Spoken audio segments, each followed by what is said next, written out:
Good morning students. In a previous class of chapter 8, we studied about the cell, about the discovery of cell and about the shape, size and function of the cells. So let's continue the remaining part of this chapter. Our next topic is parts of the cell. The basic components of cell are cell membrane, cytoplasm and nucleus. Cell membrane is a thin outer protective covering encloses the cytoplasm and other cell organelles. It is also known as plasma membrane. The membrane separates the cell from one another and also the cell from the surrounding medium. Cell membrane is made up of lipids and proteins. Plasma membrane is porous and allow the movement of certain substance in and out of the cell. So, what are the function of cell membrane? Cell membrane provide protection to the cell, it gives shape to the cell and it allows transport of material in and out of the cell. If we observe the onion cell, we see that the boundary of the onion cell is the cell membrane, which is covered by thick covering that is known as cell wall. In the center, a round body is situated that is known as nucleus. And the jelly-like substance between the nucleus and the cell membrane is known as cytoplasm. So, the cell membrane gives shape to the cell and outer thick layer in the cell of plant that is called cell wall. The additional layer surrounded the cell membrane is required by plants for protection against variation in the temperature, high wind speed, atmospheric moisture, etc. They are exposed to these variation because they cannot move. Plant cannot move.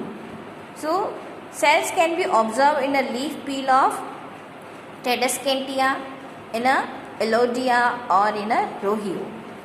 So, next is cytoplasm. Cytoplasm is the jelly-like substance present between the cell membrane and the nucleus. Various other components of organelles of cells are present in the cytoplasm. These are mitochondria, Golgi bodies and ribosomes and etc. Next is nucleus. Nucleus is an important component of the living cell. It is generally spherical and located in the center of the cell. See in the picture, it is generally spherical and situated in a center of the cell. Nucleus is separated from the cytoplasm by a membrane that is known as nuclear membrane. This membrane is also porous and allow the movement of material between the cytoplasm and the inside of the nucleus. Nucleus consists of nucleolus and thread-like structure that is called chromosomes. They carry genes and help in inheritance or transfer of character from one parent to the offspring. So, nucleus act as control center of the activities of the cell and the entire content of living cell is known as protoplasm. It includes the cytoplasm and the nucleus. So, nucleus is the storehouse of genes. Without nucleus, cell can neither survive nor shows specialized activities. So, what are the function of nucleus? Nucleus brings about cell division also. It is responsible for transmission of hereditary materials from one generation to the another and it acts as a control center of all the activities of the cell. The nucleus of the bacterial cell is not well organized like a multicellular organism.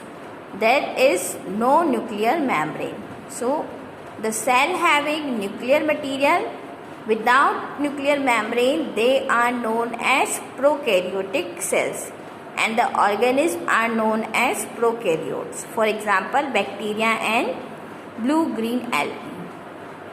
On the other hand, the cells like onion cell and chick cells, they have well-organized nucleus with a nuclear membrane.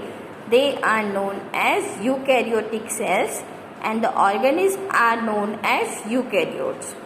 So then bacteria and the the all organisms other than bacteria and blue-green algae are known as eukaryotes.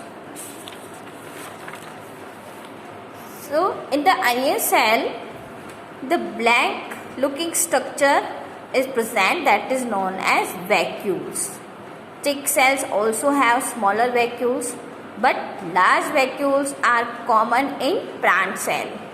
Vacuoles in animal cell are much smaller.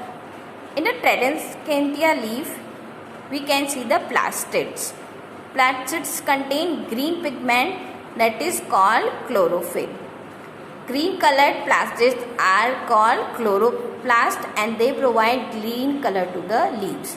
So, if we compare the plant cell and animal cell, we see that cell membrane is present in both in a plant cell and in a animal cell, but cell wall is absent in an animal cell and present in a cell wall.